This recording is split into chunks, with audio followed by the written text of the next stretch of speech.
प्रकरण 4. दुःखातून सावरताना. हळबे हे रत्नागिरी तालुक्यातलं अत्यंत सुखवस्तू कुटुंब. मुंबईत माझगावच्या ताराबागमध्ये ते राहत होतं. रघुनाथ त्या कुटुंबातले थोरले. त्यांचे सखाराम विश्वनाथ यांच्यासह आणखी एक असे 3 भाऊ होते. रघुनाथ हळबे वेस्टर्न इंडिया विमा कंपनीचे प्रमुख अधिकारी होते. पहिल्या पत्नीचं निधन झाल्यानं त्यांनी हा दुसरा विवाह केला होता. मात्र इंदिराबाईंना आपण दुसरी पत्नी आहोत असं कधी वाटलं नाही, ना कोणी त्यांना ते जाणवू दिलं. त्या हळबेंच्या घरात अगदी सहज मिसळून गेल्या. आपलं 4थीचं शिक्षण अर्धवट राहिल्याची खंत मात्र त्यांना सतत सतावत होती. ह्याची जाणीव प्रगतशील आधुनिक विचारांच्या रघुनाथरावांना न होती तरच नवल. रघुनाथराव पुरोगामी विचारांचे होते. त्या काळातील पुरोगामी चळवळीतील अनेक उपक्रमांना ते सहकार्य करत असत. इतकंच नाही तर समाजाने रूढी परंपरांना बाजूला सारत नव्या विचारांची कास धरावी आणि स्त्रियांनी शिक्षणात पुढे यावं, हा ज्योतिबा आणि सावित्रीबाईंचा वारसा सांगणाऱ्या पंथातील ते स्पष्ट वक्ते होते. त्यामुळे आपल्या पत्नीने तिचं पूर्वी सुरू असणारं शिक्षण पुढे चालू ठेवावं अशी त्यांचीही इच्छा होती. मात्र ते त्यांना शिक्षणासाठी शाळेत पाठवू शकले नाहीत. पण इंदिराबाईंना लिहायला वाचायला त्यांनी प्रोत्साहन दिलं. त्यांनी विविध पुस्तकं वाचावीत म्हणून न चुकता दर सणाला नवीन पुस्तक ते भेट देत असत. इंदिराबाईंकडून पुस्तकं वाचून घेत, ती इतरांना वाचून दाखवायला सांगत, त्यांना लिहायला सांगत. अशा प्रकारे त्यांच्या घरच्या पातळीवर शिक्षणाचा प्रवास सुरू होता. इंदिराबाईंकडे तल्लख बुद्धिमत्ता आणि स्मरणशक्ती होती. त्यामुळे त्यांना सगळं आत्मसात करणं सहज सोपं जाई. या लिहिण्या वाचण्याच्या सरावाचा परिणाम त्यांच्या रोजच्या संभाषणातून दिसे आणि अनेक वेळा समोरच्याला तो विस्मयचकित करे. ह्याचा आनंद रघुनाथरावांच्या चेहऱ्यावर नकळत चमकून जाई. आर्थिकदृष्ट्या सधन आणि संपन्न असणाऱ्या हळबेंच्या घरातील इंदिराबाईंचं कौटुंबिक जीवन आनंददायी होतं. पण हे आनंददायी जीवन त्यांना फार काळ अनुभवता आलं नाही. किंबहुना हळबे दाम्पत्याच्या संसारवेलीवर पहिली कळी उमलली आणि त्यांच्या या आनंदाला जणू ओहोटी लागली. सुखाचा संसार सुरू असतानाच इंदिराबाईंच्या पोटी कन्यारत्न जन्माला आलं. खरं तर हळबे आणि खेर ह्या दोन्ही कुटुंबांसाठी हा क्षण आनंद द्विगुणित करणारा होता. पण तोच इंदिराबाईंच्या आयुष्यातील दुःखाची सुरुवात ठरला. ह्या अत्यंत गोड अशा मुलीने अगदी काही दिवसांसाठीच त्यांची सोबत केली. जन्मानंतर लगेचच आलेल्या आजारपणाने तिला इंदिराबाईंपासून हिरावून नेलं. या दुःखातून बाहेर पडण्यासाठीच पुन्हा एकदा एका गोंडस मुलीने त्यांच्या पोटी जन्म घेतला. नव्या आशा पल्लवित करणाऱ्या या मुलीने इंदिराबाईंना लळा लावला.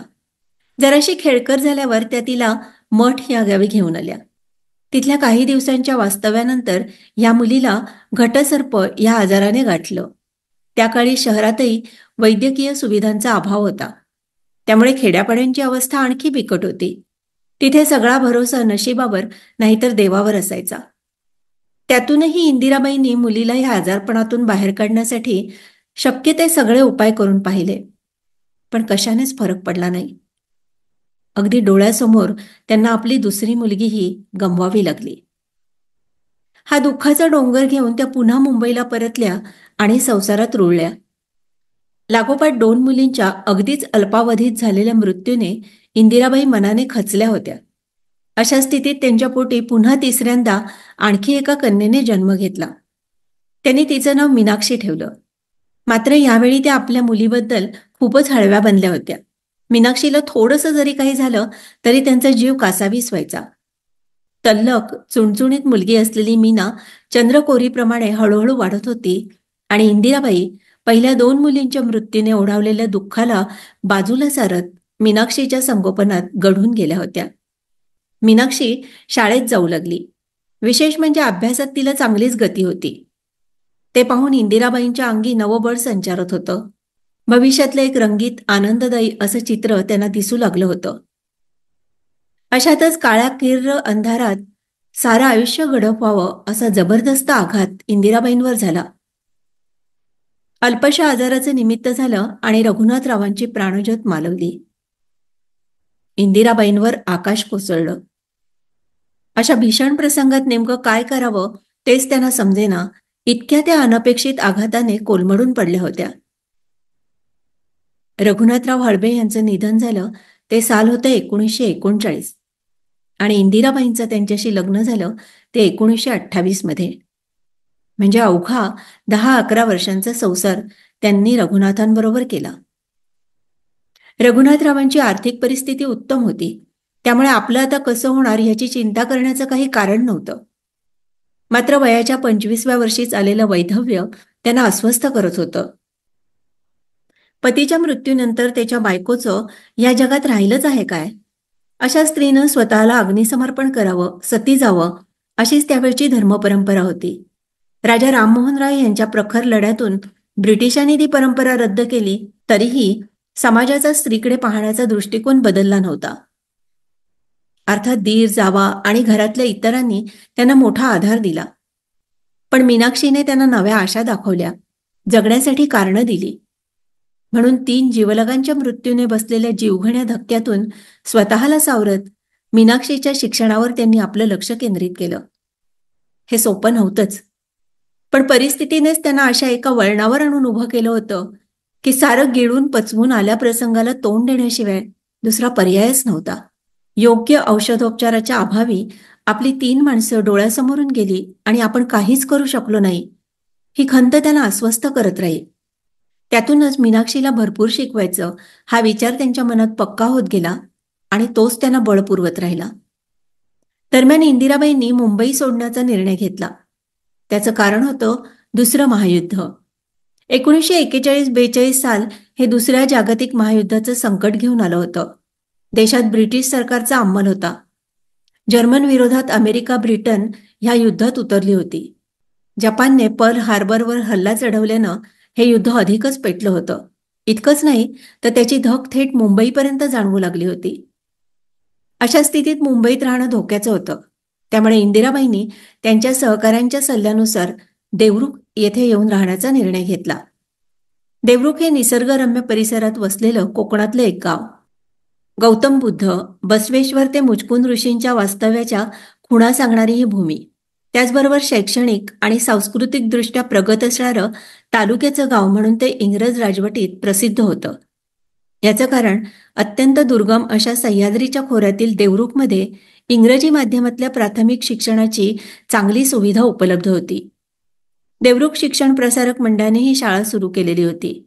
त्या काळातील दिवाणी न्यायाधीश R.H. मिरजकर यांच्या अध्यक्षतेखाली आयोजित एका सभेत 1927 साली ही संस्था स्थापन झाली.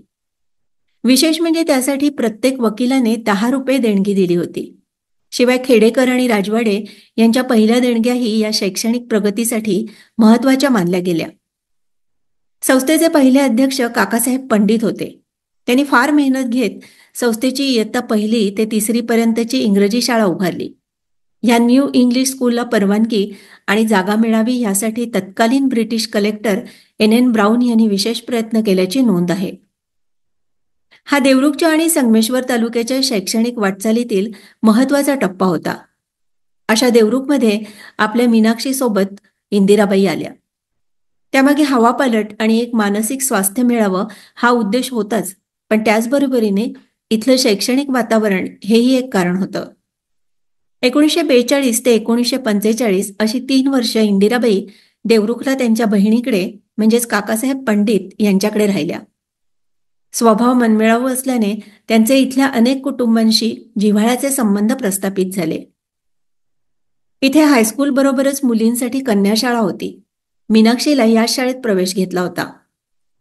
तिच्या पुढील शिक्षणाचीही चिंता नव्हती. इथलं देवरुख हायस्कूल हे आदर्श हायस्कूल होतं. 1939 मध्ये हायस्कूलला 7वीची मान्यता मिळाली होती आणि 1940 मध्ये त्या काळातील व्हर्नाक्युलर फायनलची पहिली बॅच पास होऊन बाहेर पडली. त्यावेळी देवरुख हायस्कूलचे मुख्याध्यापक होते बाबासाहेब बिनीवाले. बाबासाहेब पुण्याचे. त्यांचं सगळं शिक्षण पुण्यात झालेलं. मात्र खेड्यातील मुलांसाठी काम करण्यात त्यांना अधिक रुची होती. आपल्या ज्ञानदानातून ग्रामीण भागातील विद्यार्थी घडावेत असं त्यांचं एक स्वप्न होतं. असे मुख्याध्यापक शाळेच्या सुरुवातीच्या काळात लाभले आणि त्यांनी देवरुख हायस्कूलला जिल्ह्यातील एक मान्यवर दर्जेदार शाळा असा नावलौकिक मिळवून दिला. त्यांच्या काळातच अनेक विद्यार्थी या शाळेतून शिक्षण घेऊन विविध क्षेत्रात नामवंत झाले. त्या काळातील आणखी एक वैशिष्ट्य होतं ते समृद्ध वाचनालय. लोकमान्य टिळकांचे निर्माण झालं त्याच वर्षी त्यांच्याच नावाने 1920 साली इथे वाचनालय सुरू करण्यात आलं. वाचन संस्कृती आणि सांस्कृतिक कार्यक्रमांची रेलचेल ही देवरुखच्या वैचारिक प्रगतीचा एक अनोखा आविष्कार होता. या वाचन संस्कृतीचं आणि वाचनालयाचं इंदिराबाईंना मोठं आकर्षण होतं. मीनाक्षी शाळेत गेली की इंदिराबाईंचं सख्य पुस्तकांशी असायचं. नंतरच्या काळात ही वाचनाची आवड त्यांनी वेगळ्या पद्धतीने जोपासली. देवरुखमधलं एकूण भारावून टाकणारं वातावरण बघता हे गाव एक सांस्कृतिक, सामाजिक, शैक्षणिक चळवळीचं मध्यवर्ती केंद्रच होणार असल्याच्या पाऊलखुणा त्या मुक्कामात इंदिराबाईंना जाणवत होत्या. इंदिराबाई देवरुखला जिथे राहत होत्या त्या काकासाहेब पंडितांकडे शैक्षणिक, सामाजिक, राजकीय तसंच स्वातंत्र्य चळवळीशी संबंधित अनेक लोक येत असत. त्यांच्यात विविध विषयांवर चर्चा झडत. त्या इंदिराबाईंना ऐकायला मिळत होत्या. काकासाहेबांच्या कुटुंबाचा तसंच त्यांच्या नात्यातील भास्कर आठले यांचा इंदिराबाईंना त्या काळात मोठा आधार वाटत होता. त्यांच्याशी त्या मोकळेपणाने संवाद करत होत्या.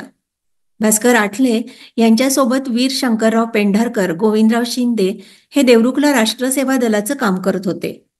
हे तरुण त्या काळात स्वातंत्र्य आंदोलनाच्या वातावरणाने भारलेले होते. देवरुखला रोज पहाटे प्रभात फेऱ्या निघत. त्यात ही तरुण मंडळी आघाडीवर असत. पतिवियोगाच्या दुःखातून बाहेर पडण्यासाठी इंदिराबाईंना ह्या नव्या घडामोडींची मोठीच मदत झाली. देशाच्या स्वातंत्र्याच्या लढाईचे पडसाद देवरुखसारख्या छोट्या गावात उमटत असल्याचं त्यांना विशेष वाटत होतं. या रोजच्या आसपासच्या घडामोडी त्या समजून घेत आणि मीनाक्षीलाही ऐकवीत. भास्कर आठले आणि या तरुण मंडळींचे या चळवळीतील उपक्रमात खास आकर्षण असायचं ते महात्मा गांधी यांचे निकटचे विश्वासू अनुयायी आप्पासाहेब पटवर्धन आणि रत्नागिरी जिल्ह्यातील तरुण नेतृत्व भाऊ तेंडुलकर. ते अनेक कार्यक्रमातून आणि आंदोलनातून सहभाग घ्यायचे. देशपातळीवरच्या अनेक घटनांचे वृत्तांत त्यांच्या मैफलीतून उलगडत जायचे. भाऊ तेंडुलकर आणि भाई शेटे ही संगमेश्वर तालुक्यातील त्या काळातील स्वातंत्र्य चळवळीत आघाडीवर असणारी जोडगोळी होती. दरिद्री नारायणाची सेवा या महात्मा गांधींनी दिलेल्या दिव्य मंत्राने भारावलेली ही जोडगोळी त्याच ईर्षेने आणि हिरिहिरीने स्वतःला झोकून देऊन स्वातंत्र्य लढ्यात काम करत होती. 1942 साली युद्धविरोधी भाषण केल्याबद्दल भाऊ तेंडुलकरांना हिंडलगा तुरुंगात शिक्षा झाली होती. ती मुदत संपताच त्यांना त्याच कारागृहात स्थानबद्ध करण्याचा हुकूम रत्नागिरी जिल्हाधिकारी यांनी बेळगावला पाठवला. मात्र तो एक दिवस उशिरा पोचल्याने भाऊंची सुटका झाली आणि अनेक समाजवादी नेत्यांप्रमाणे ते भूमिगत झाले. त्या काळात भाऊ संपूर्ण महाराष्ट्रात फिरत होते. भाऊंचं व्यक्तिमत्व अत्यंत तेजस्वी होतं. त्यांच्या बोलण्यात एक जबरदस्त आकर्षण होतं. ते तरुणांना खिळवून ठेवत असत. रात्र रात्र त्यांच्या बैठका, भाषणं सुरू असत आणि त्यांचं तरुण वर्गाला फार आकर्षण असे.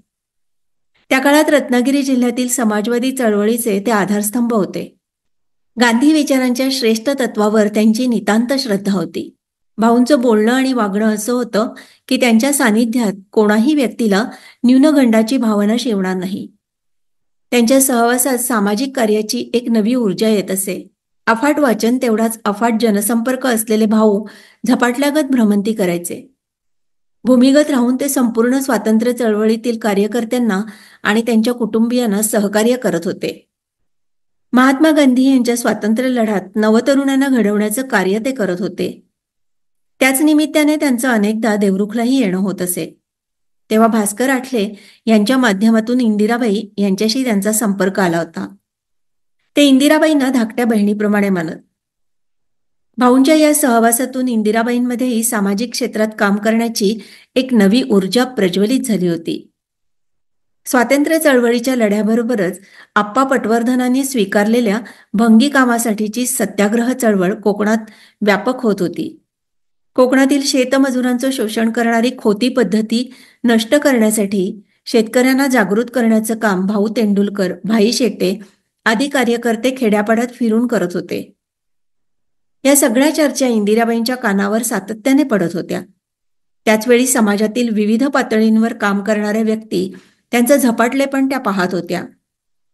चार भिंतींच्या बाहेर पडत कुटुंबापलीकडे असणाऱ्या समाजासाठी झोकून देऊन काम करणं किती आनंददायी आहे हेच त्यांना देवरुखच्या वास्तव्यात अनुभवायला मिळत होतं. त्यातूनच मीनाक्षीला डॉक्टर बनवून खेड्यापाड्यात समाजाची सेवा करण्याचं स्वप्न त्या मनाशी गुंफत होत्या. ह्या काळात त्यांच्यावर भाऊ तेंडुलकरांच्या कामाचा मोठा प्रभाव होता. प्रबोधन, रचना, संघर्ष ह्या त्रिसूत्रीने भाऊ समाजवादी विचारानं काम करत होते. भाऊंच्या जीवनावर गांधीजींच्या विचाराची फार मोठी छाप होती. गांधीजी म्हणत, मी समाजवादीच आहे, पण माझ्या समाजवादाचा प्रारंभ आत्मपरिवर्तनाने होतो. इंदिराबाईंच्या मनातही या विचाराने घर केलं होतं. देवरुखमधल्या ह्या अत्यंत भारावून टाकणाऱ्या वातावरणात 2 वर्ष कशी सरली हे इंदिराबाईंना समजलंही नाही. या काळात काकासाहेब पंडित, भास्कर आठले यांच्यासह अनेक कुटुंबियांशी त्यांचं जिव्हाळ्याचं नातं जुळलं होतं. रघुनाथरावांच्या जाण्याने जो आघात झाला त्यातून त्या काही अंशी सावरल्या होत्या. अधूनमधून सुरू असणाऱ्या तब्येतीच्या काही तक्रारी सोडल्या तर मीनाक्षीही इथे चांगलीच रमली होती. अशातच मुंबईला येण्याचा आग्रह हळबे कुटुंबाकडून केला जाऊ लागला. मीनाक्षीच्या पुढील शिक्षणाचा विचार करून इंदिराबाईंनी परत मुंबईला जाण्याचा निर्णय घेतला.